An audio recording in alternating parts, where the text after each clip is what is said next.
புதுவை மக்களே, உங்க friends and relatives பாண்டிச்சேரியில ஸ்டே பண்றதுக்கு ஹோட்டல் ரூம்ஸ் பாத்துட்டு இருக்கீங்களா? ஹோட்டல் செலவை நினைச்சு ரொம்ப கவலைப்படுறீங்களா?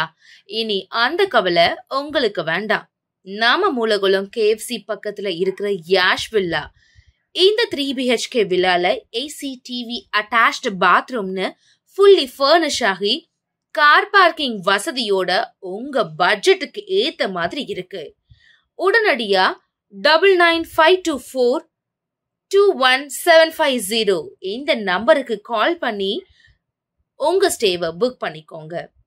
Yash villa, Kundasale main road, மேரி உழவர்கரை, புதுச்சேரி.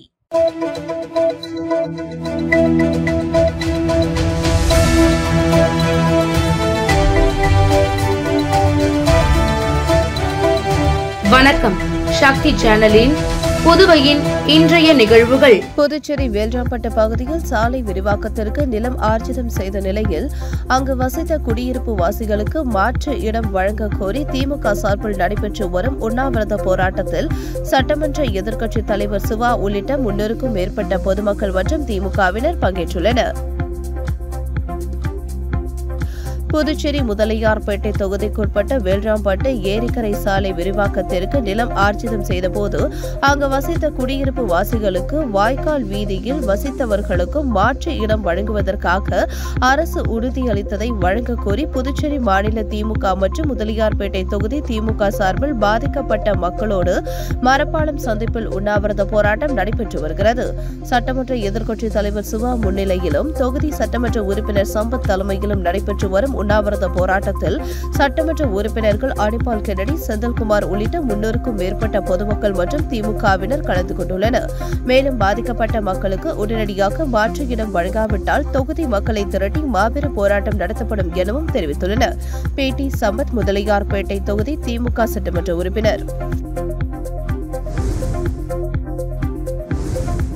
விண்வெளி ஆராய்ச்சியை தீவிரமாக மேற்கொள்வதே ஒரு நாடு வளர்ச்சி அடைவதற்கான மிக முக்கியமான காரணம் என புதுவையில் நடைபெற்ற நிகழ்ச்சியில் இந்திய விண்வெளி வீரர் சுபான்ஷி சுக்லா தெரிவித்துள்ளார். இந்திய விண்வெளி வீரர் சுபான்ஷு சுக்லா புதுச்சேரியில் நடந்த நிகழ்ச்சியில் விண்வெளி துறையில் இந்தியாவின் சவால்களும் சாத்திய கூறுகள் குறித்து மாணவர்களுடன் கலந்துரையாடினார். அப்போது பேசிய அவர், சிலர் விண்வெளி ஆராய்ச்சிக்கு முக்கியத்துவம் கொடுத்தால் நாடு முன்னேறாது என்று நினைக்கிறார்கள். ஆனால் அது முற்றிலும் தவறு. விண்வெளி ஆராய்ச்சியை தீவிரமாக மேற்கொள்வதே ஒரு நாடு வளர்ச்சி அடைவதற்கான மிக முக்கியமான காரணம். இதுவே ஒரு பெரிய குறிக்கோள். உண்மையில் இது மட்டுமே ஒரே குறிக்கோள் அல்ல என்றாலும் இந்த ஒரு காரணம் மட்டுமே விண்வெளி ஆய்வை தொடர்வதற்கு போதுமானது என்று நான் நினைக்கிறேன் என்றார்.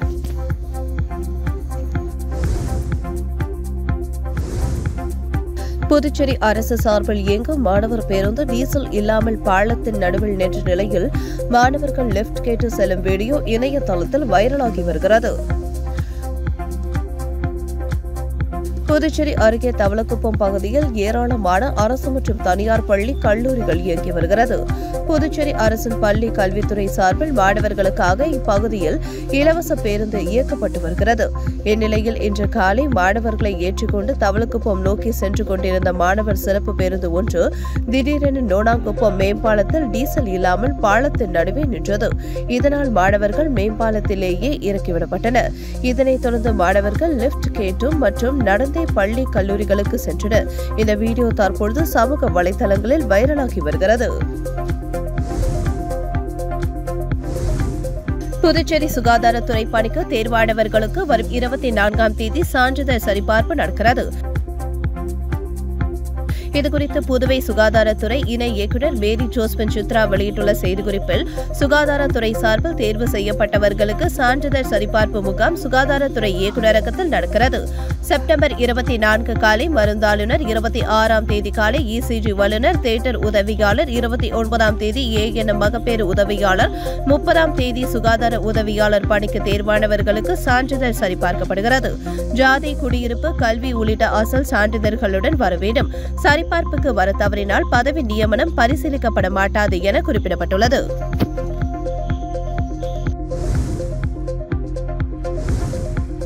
வில்லியனூர் ஆகாஷ், அரவிந்த் வென்சிட்டி நகர்களுக்கு ரூபாய் 45 லட்சம் செலவில் புதிய சாலை அமைக்கும் பணியினை எதிர்க்கட்சித் தலைவர் சிவா தொடங்கி வைத்தார். வில்லியனூர் சட்டமன்ற தொகுதிக்கு உட்பட்ட அரவிந்த் வென்சிட்டி நகருக்கு ரூபாய் 27,25,000 மதிப்பில், தார் சாலை மற்றும் ஆகாஷ் நகருக்கு ரூபாய் 17,81,000 மதிப்பில் தார் சாலை என மொத்தம் ரூபாய் 45 லட்சம் சட்டமன்ற உறுப்பினர் மேம்பாட்டு நிதியில் வில்லியனூர் கொம்யூன் பஞ்சாயத்து மூலம் மேற்கொள்ளப்படும் வளர்ச்சிப் பணிகளுக்கான பூமி பூஜை நிகழ்ச்சி இன்று நடைபெற்றது. இதில் தொகுதி சட்டமன்ற உறுப்பினரும் சட்டமன்ற எதிர்க்கட்சித் தலைவருமான சிவா கலந்து கொண்டு சாலை அமைக்கும் பணியை பூஜை செய்து தொடங்கி வைத்தார். இந்த நிகழ்ச்சியில் வில்லியனூர் கொம்யூன் பஞ்சாயத்து ஆணையர் ரமேஷ், இளநிலை பொறியாளர் சத்யநாராயணா மற்றும் அரவிந்த் வென்சிட்டி, ஆகாஷ் நகர் ஊர் முக்கியஸ்தர்கள் உட்பட தொகுதி திமுக நிர்வாகிகள் கலந்து கொண்டனர்.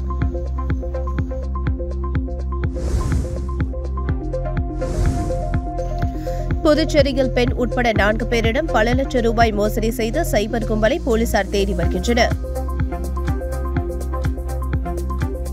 புதுச்சேரி முதலியார்பேட்டை சேர்ந்த ஆண் நபர் ஒருவர் சென்னையில் வீடு வாடகைக்கு உள்ளதா என்று செயலி மூலம் பார்த்தபோது அதிலிருந்த மர்ம நபரின் தொலைபேசி எண்ணை தொடர்பு கொண்டு பேசியுள்ளார். அப்போது மர்ம நபர் வீட்டுக்கு முன்பணம் கொடுக்க வேண்டும் என கூறி பணம் கேட்டுள்ளார். இதனை நம்பி மேற்கூறிய நபரும் மர்ம நபருக்கு ரூபாய் 24,000 அனுப்பியுள்ளார். பின்னர் மர்ம நபர் பணத்தை பெற்றவுடன் மேற்கூறிய நபரின் இணைப்பை துண்டித்துவிட்டார்.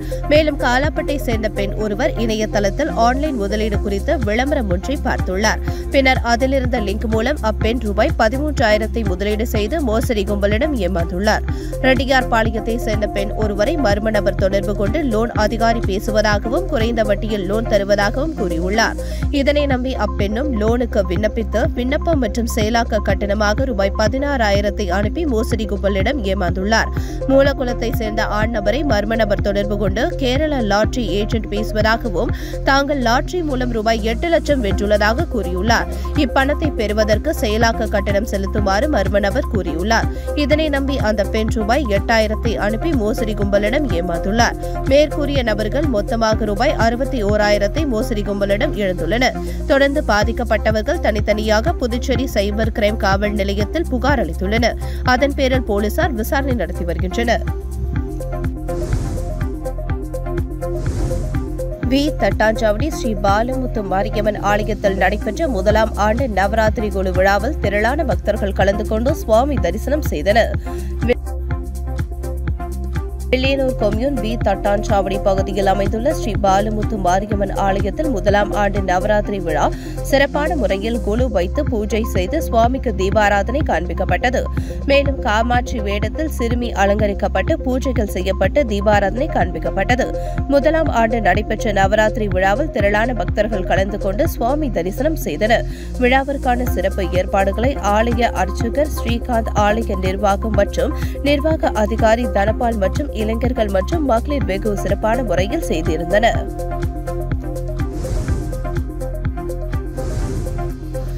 புதுச்சேரியில் மதுக்கடைகளின் உரிமம் கட்டணம் உயர்வு காரணமாக பீர் மது விலை உயர்கிறது. புதுவையில் பிராந்தி, பீர், விஸ்கி உள்ளிட்ட மதுபானங்கள் விற்பனை செய்யும் கடைகள் 558 உள்ளன. மதுக்கடைகள் ஆண்டுக்கு ஒருமுறை உரிமம் கட்டணம் செலுத்தி புதுப்பிக்க வேண்டும்.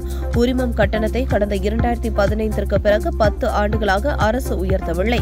இந்த நிலையில் கடந்த சில மாதங்களுக்கு முன்பு உரிமம் கட்டணம் உயர்த்தப்பட்டு அறிவிப்பு வெளியானது. ஆனால் அரசாணை வெளியாகவில்லை. இந்த நிலையில் கடந்த 19ஆம் தேதி உரிமம் கட்டணம் உயர்த்த அரசாணை வெளியிடப்பட்டது.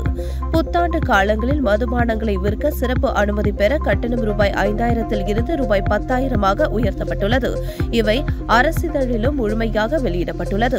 புதுவையில் கடந்த ஆண்டு கலால் துறை ரூபாய் 1,500 கோடி வருவாய் கிடைத்தது.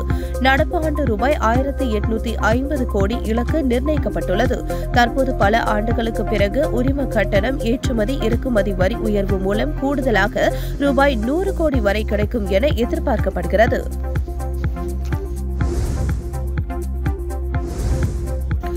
எரிவாயு சிலிண்டர் பாதுகாப்பு மற்றும் கையாள்வது குறித்து பள்ளி மாணவ மாணவிகளுக்கு இந்திரா இந்தியன் சர்வீஸ் சார்பில் விழிப்புணர்வு நிகழ்ச்சி நடைபெற்றது.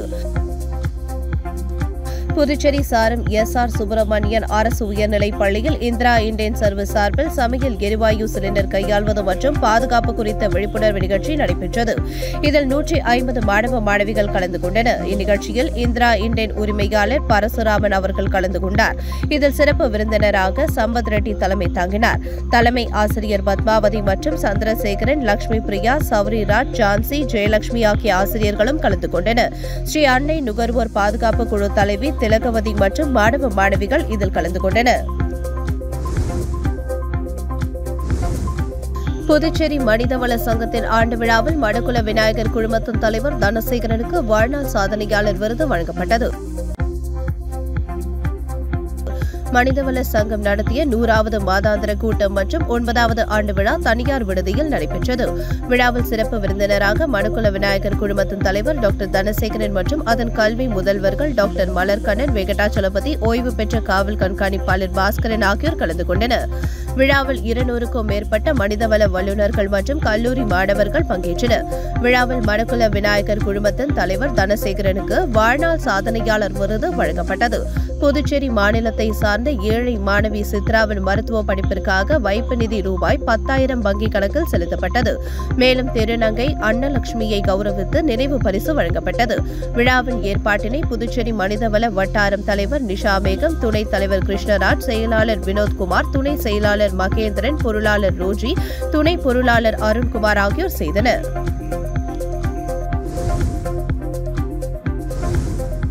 புதுச்சேரி இளைஞர்கள் சுயமரியாதையோடு வாழ்ந்திட ஆளுகின்ற அரசு திறனாக செயல்பட வேண்டும், இளைஞர்களுக்கான வேலைவாய்ப்பை ஏற்படுத்தி கொடுக்க வேண்டும் என அதிமுக மாநில இளைஞர் மற்றும் இளம் பெண்கள் பாசறை செயலாளர் கோ. தமிழ்வேந்தன் கோரிக்கை வைத்துள்ளார். புதுச்சேரி அதிமுக மாநில இளைஞர் மற்றும் இளம் பெண்கள் பாசறை செயலாளர் தமிழ்வேந்தன் வெளியிட்டுள்ள அறிக்கையில், புதுச்சேரியில் தற்பொழுது வருடத்திற்கு சுமார் 30,000க்கும் மேற்பட்ட இளைஞர்கள் கல்லூரி படிப்பை முடித்துவிட்டு குடும்ப பொறுப்பை ஏற்கும் வகையில் வேலை தேடி வருகின்றனர். இளைஞர்கள் பொறுப்போடு வேலைக்கு செல்ல வேண்டும் என்று நினைத்தாலும் புதுச்சேரியில் அதற்கான ஐடி நிறுவனங்களோ அல்லது அதற்கேற்ப தொழில் நிறுவனங்களோ அல்லது மிகப்பெரிய தொழிற்சாலைகளோ இல்லை. அதனால் வேலைவாய்ப்புக்காக அண்டை மாநிலமான தமிழ்நாடு, கர்நாடகா, ஆந்திரா, பெங்களூரு போன்ற மாநிலங்களுக்கும் வெளிநாடுகளுக்கும் சென்று வேலை வாய்ப்பை தேடுகின்றனர். ஒரு பக்கம் வேலை தேடுவதற்கு ஆகும் செலவே அவர்களை சோர்வடைய செய்கிறது. சிலருக்கு வேலையே கிடைக்காமல் கிடைக்கும் வேலையை செய்து வருகின்றனர். அப்படியே வேலை கிடைத்தாலும் வேலை செய்யும் இடத்தில் அவர்களுக்கான மரியாதை இருப்பதில்லை. பல இளைஞர்கள் மற்றும் பெண்கள் மன ரீதியாக பாதிப்புக்குள்ளாகின்றனர். அதிலும் பெண்கள் பாதுகாப்பு கருதி புதுச்சேரியிலேயே மிக குறைந்த சம்பளத்திற்கு வேலை செய்கின்றனர். இதனால் அவர்களின் எதிர்காலம் பாதிக்கப்படுகிறது. இளைஞர்களே வருங்கால இந்தியா என்பதை அரசியல்வாதிகள் உணர வேண்டும். இளைஞர்களின் எதிர்காலம் சிறப்பாக அமைந்தால் மட்டுமே மாநில வளர்ச்சி பெறும் என்பதில் எந்த மாற்று கருத்தும் கிடையாது. ஆளுகின்ற அரசானது இருக்கின்ற 6 மாத ஆட்சியிலாவது இளைஞர்களுக்காக ஐடி பார்க் கொண்டு வருவதற்கான திட்டத்தை தொடங்கினால் அவர்கள் பிறந்த மாநிலத்திலேயே வேலை செய்யும் சூழல் உருவாகும். குடும்பத்தினருடனும் நாட்களை மகிழ்ச்சியாக கழிக்கக்கூடும்.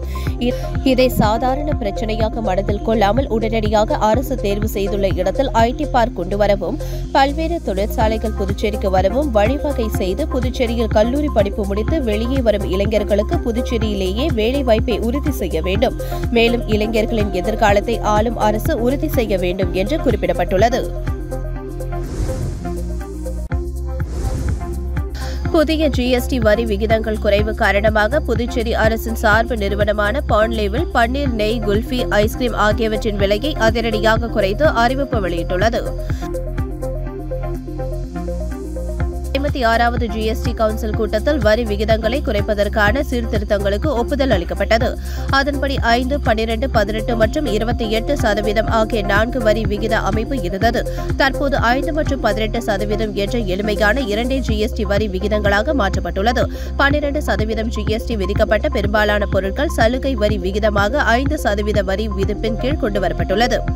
ஏற்கனவே பால் உற்பத்தி பொருட்களுக்கான வரி 12%, 18% வரி விதிப்பின் கீழ் கீழ் இருந்தது. தற்போது 5% வரி சலுகையில் கீழ் கொண்டு வரப்பட்டிருக்கிறது. இதனைத் தொடர்ந்து புதுச்சேரி அரசின் சார்பு நிறுவனமான பான்லேவில் பன்னீர், நெய், குல்ஃபி, ஐஸ்கிரீம் ஆகியவற்றின் விலையை அதிரடியாக குறைத்து அறிவிப்பு வெளியிடப்பட்டுள்ளது. அதன்படி 1 லிட்டர் நெய்யின் விலை ₹700 இருந்து ₹655ஆகவும், 1 கிலோ பட்டர் விலை ₹570 இருந்து ₹533ஆகவும், 1 கிலோ பன்னீர் விலை ₹420 இருந்து ₹400ஆகவும், ஐஸ்கிரீம் வகைகள் 90 milli litre ₹3, 250 milli litre ₹8, 500 milli ₹15, 1 லிட்டருக்கு ₹30 என்ற வகையில் ஐஸ்கிரீம் வகைகளுக்கு ஏற்ப விலை குறைப்பு செய்யப்பட்டிருக்கிறது. அதேபோல் அனைவரின் விருப்ப தேர்வாக இருக்கும் 70 மில்லி குல்ஃபி ₹40 இருந்து ₹35ஆக குறைக்கப்பட்டுள்ளது. பான்லே நிறுவனமான தனது தயாரிப்பான நெய் முதல் பல்வேறு வகையான ஐஸ்கிரீம் வரை 60 பொருட்களுக்கான விலையை குறைத்து அதற்கான பட்டியலை வெளியிட்டுள்ளது. மேலும் பொதுமக்களுக்கான MRP விலை, பான்லே நிறுவனம் ஏஜென்ட்டுகளுக்கு கொடுக்கப்படும் விலை பட்டியலையும் பான்லே தெரிவித்துள்ளது.